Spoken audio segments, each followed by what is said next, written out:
પછી ગળા ફરતે નાળ વીંટળાવી. જો બાળકને ગળા ફરતે નાળ વીંટળાયેલી હોય તો એના જન્મ વખતે તકલીફ થાય છે, તેથી પણ એના મગજને અસર થવાથી આવું બાળક જન્મી શકે છે. સાધન વડે પ્રસૂતિ, જેમ આપણે પહેલા વાત કરી એ રીતે સાધનથી કોઈ ફોર્સેપ ડિલિવરી જગ્યા થયેલી હોય અથવા તો સિઝેરિયન વખતે કંઈ બાળકને વાગી ગયેલું હોય મગજમાં તો આવો બાળક જન્મવાની શક્યતા રહે છે. જન્મ સમયથી જ બાળકને જો મગજની આંચકી શરૂ થઈ ગઈ હોય તો પણ પ્રસૂતિ સમય આ કારણ જોવા મળે છે.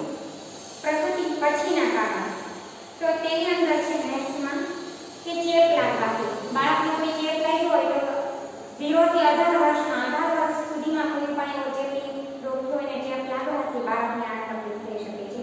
ઘાવ, આઘાત લાગવાથી, ટ્રોમા લાગવાથી આ બાળકને તકલીફ થઈ શકે છે.